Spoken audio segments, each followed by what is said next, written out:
Jaya Radha Madhava Punya Vihari.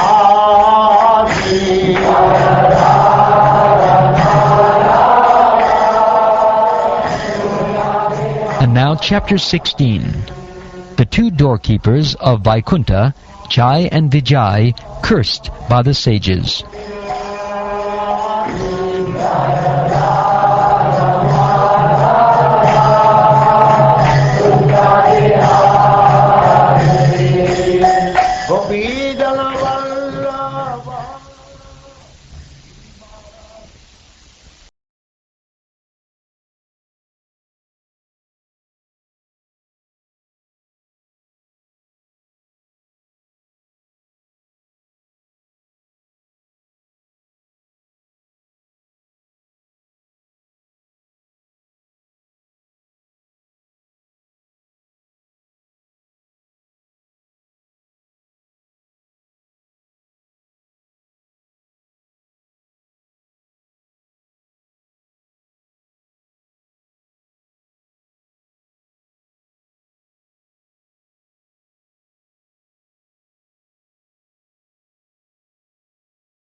The oblations offered by the sacrificers in the sacrificial fire, which is one of my own mouths, with the same relish as I do the delicacies overflowing with ghee, which are offered to the mouths of the Brahmins, who have dedicated to me the results of their activities, and who are ever satisfied with my prasad.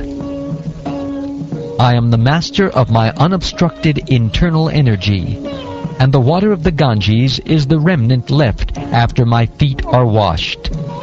That water sanctifies the three worlds, along with Lord Shiva, who bears it on his head. If I can take the dust of the feet of the Vaishnava on my head, who will refuse to do the same? The Brahmins, the cows, and the defenseless creatures are my own body. Those whose faculty of judgment has been impaired by their own sin look upon these as distinct from me. They are just like furious serpents, and they are angrily torn apart by the bills of the vulture-like messengers of Yamaraj, the superintendent of sinful persons.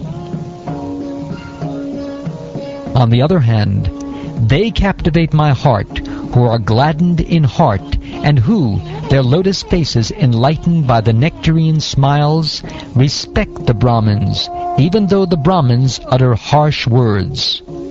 They look upon the Brahmins as my own self, and pacify them by praising them in loving words, even as a son would appease an angry father, or as I am pacifying you. These servants of mine have transgressed against you, not knowing the mind of their master. I shall therefore deem it a favor done to me if you order that, although reaping the fruit of their transgression, they may return to my presence soon, and the time of their exile from my abode may expire before long.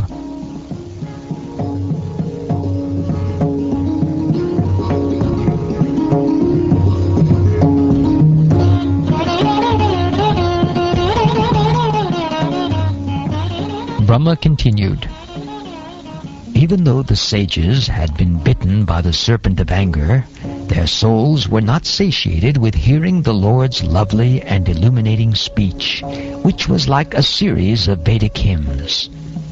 The Lord's excellent speech was difficult to comprehend because of its momentous import and its most profound significance. The sages heard it with wide open ears and pondered it as well. But although hearing, they could not understand what he intended to do. The 4 Brahmin sages were nevertheless extremely delighted to behold him, and they experienced a thrill throughout their bodies. They then spoke as follows to the Lord, who had revealed the multi-glories of the Supreme Personality through his internal potency, Yogamaya. The sages said, O Supreme Personality of Godhead, we are unable to know what you intend for us to do, for even though you are the Supreme Ruler of all, you speak in our favor as if we had done something good for you. O Lord, you are the Supreme Director of the Brahminical culture. Your considering the Brahmins to be in the highest position is your example for teaching others. Actually, you are the supreme worshipable deity, not only for the gods, but for the Brahmins also. You are the source of the eternal occupation of all living entities, and by your multi-manifestations of personalities of Godhead, you have always protected religion. You are the supreme objective of religious principles, and in our opinion, you are inexhaustible and unchangeable eternally. Mystics and transcendentalists, by the mercy of the Lord, cross beyond nescience by ceasing all material desires. It is not possible, therefore, that the Supreme Lord can be favored by others. The goddess of fortune, Lakshmi, the dust of whose feet is worn on the head by others, waits upon you as appointed, for she is anxious to secure a place in the abode of the king of bees, who hovers on the fresh wreath of tulsi leaves offered at your feet by some blessed devotee.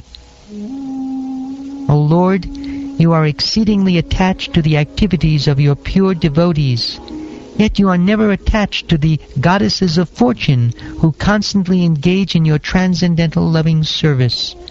How can you be purified, therefore, by the dust of the path traversed by the Brahmins? And how can you be glorified or made fortunate by the marks of Srivatsa on your chest? O Lord, you are the personification of all religion. Therefore, you manifest yourself in 3 millenniums, and thus you protect this universe, which consists of animate and inanimate beings. By your grace, which is of pure goodness and is the bestower of all blessings, kindly drive away the elements of Rajas and Tamas for the sake of the demigods and twice-born. O Lord, you are the protector of the highest of the twice-born. If you do not protect them by offering worship and mild words, then certainly the auspicious path of worship will be rejected by people in general, who act on the strength and authority of your lordship. Dear Lord, you never want the auspicious path to be destroyed, for you are the reservoir of all goodness. Just to benefit people in general, you destroy the evil element by your mighty potency. You are the proprietor of the 3 creations and the maintainer of the entire universe.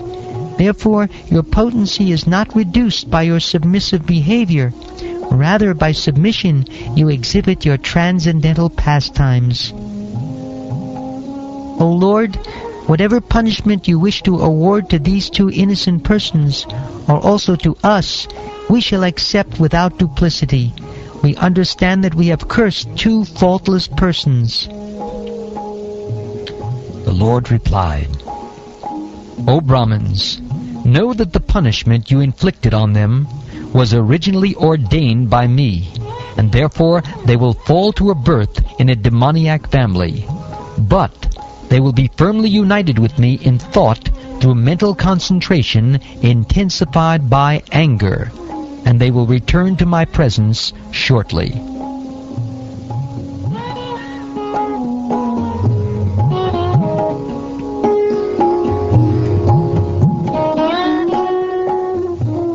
Lord Brahma said, after seeing the Lord of Vaikuntha, the Supreme Personality of Godhead, in the self-illuminated Vaikuntha planet, the sages left that transcendental abode. The sages circumambulated the Supreme Lord, offered their obeisances, and returned, extremely delighted at learning of the divine opulences of the Vaishnava. The Lord then said to his attendants, Jai and Vijay, Depart this place, but fear not. All glories unto you. Though I am capable of nullifying the Brahmin's curse, I would not do so. On the contrary, it has my approval. This departure from Vaikuntha was foretold by Lakshmi, the goddess of fortune. She was very angry because when she left my abode and then returned, you stopped her at the gate while I was sleeping. By practicing the mystic yoga system in anger, you will be cleansed of the sin of disobeying the Brahmins, and within a very short time return to me.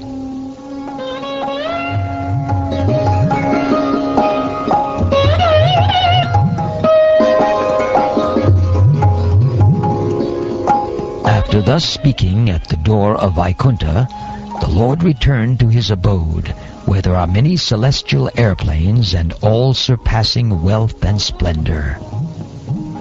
But those two gatekeepers, the best of the demigods, their beauty and luster diminished by the curse of the Brahmins, became morose and fell from Vaikuntha, the abode of the Supreme Lord. Then, as Jai and Vijay fell from the Lord's abode, a great roar of disappointment arose from all the demigods who were sitting in their splendid airplanes.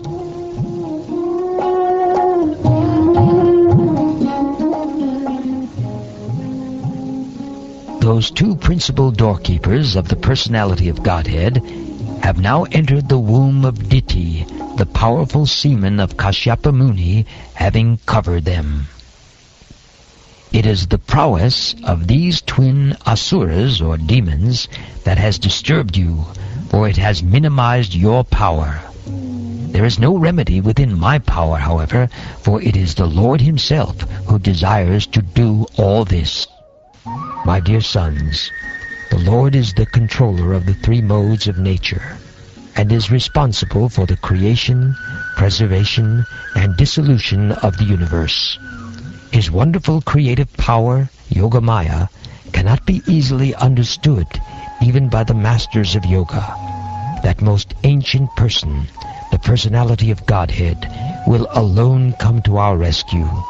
What purpose can we serve on his behalf by deliberating on this subject?